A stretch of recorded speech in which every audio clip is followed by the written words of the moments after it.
Ethics or moral philosophy is the branch of philosophy that involves systematizing, defending, and recommending concepts of right and wrong conduct. The term ethics derives from the ancient Greek word theta iota kappa omicron sigma ethikos, which is derived from the words theta omicron sigma ethos. The branch of philosophy axiology comprises the sub-branches of ethics and aesthetics, each concerned with values. As a branch of philosophy, ethics investigates the questions, what is the best way for people to live, and what actions are right or wrong in particular circumstances. In practice, as a field of intellectual inquiry, moral philosophy also is related to the fields of moral psychology, descriptive ethics, and value theory. Three major areas of study within ethics recognized today are meta-ethics, concerning the theoretical meaning and reference of moral propositions, and how their truth values can be determined.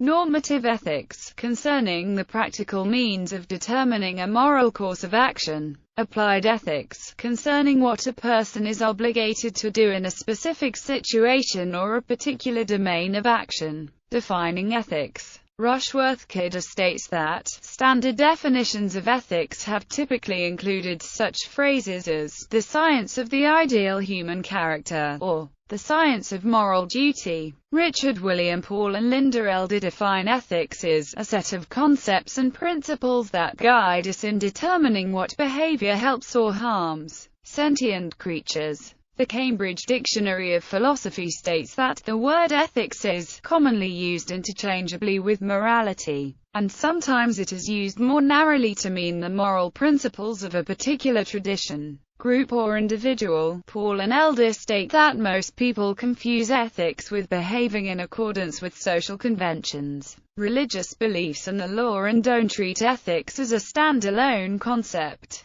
The word ethics in English refers to several things. As the English philosopher Bernard Williams writes, attempting to explain moral philosophy, what makes an inquiry a philosophical one is reflective generality and a style of argument that claims to be rationally persuasive, and Williams describes the content of this area of inquiry as addressing the very broad question, how one should live. Ethics can also refer to a common human ability to think about ethical problems that is not particular to philosophy. As bioethicist Larry Churchill has written, ethics, understood as the capacity to think critically about moral values and direct our actions in terms of such values, is a generic human capacity. Ethics can also be used to describe a particular person's own idiosyncratic principles or habits. For example, Joe has strange ethics. The English word ethics is derived from an ancient Greek word ethikos, which means relating to one's character. The ancient Greek adjective ethikos is itself derived from another Greek word,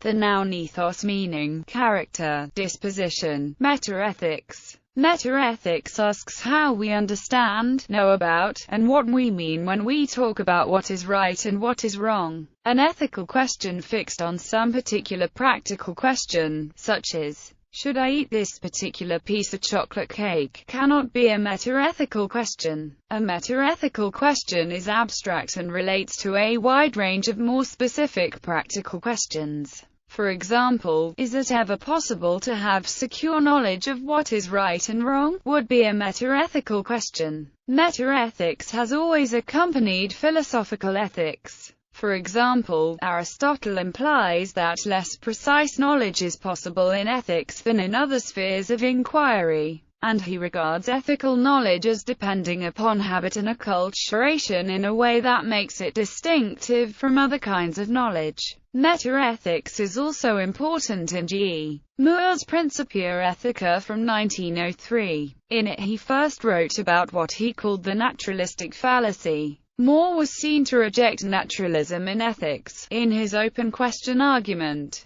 This made thinkers look again at second-order questions about ethics. Earlier, the Scottish philosopher David Hume had put forward a similar view on the difference between facts and values. Studies of how we know in ethics divide into cognitivism and non-cognitivism. This is similar to the contrast between descriptivists and non-descriptivists. Non-cognitivism is the claim that when we judge something as right or wrong, this is neither true nor false. We may, for example, be only expressing our emotional feelings about these things. Cognitivism can then be seen as the claim that when we talk about right and wrong, we are talking about matters of fact. The ontology of ethics is about value-bearing things or properties, i.e., the kind of things or stuff referred to by ethical propositions. Non-descriptivists and non-cognitivists believe that ethics does not need a specific ontology, since ethical propositions do not refer. This is known as an anti-realist position. Realists, on the other hand, must explain what kind of entities, properties or states are relevant for ethics, how they have value, and why they guide and motivate our actions.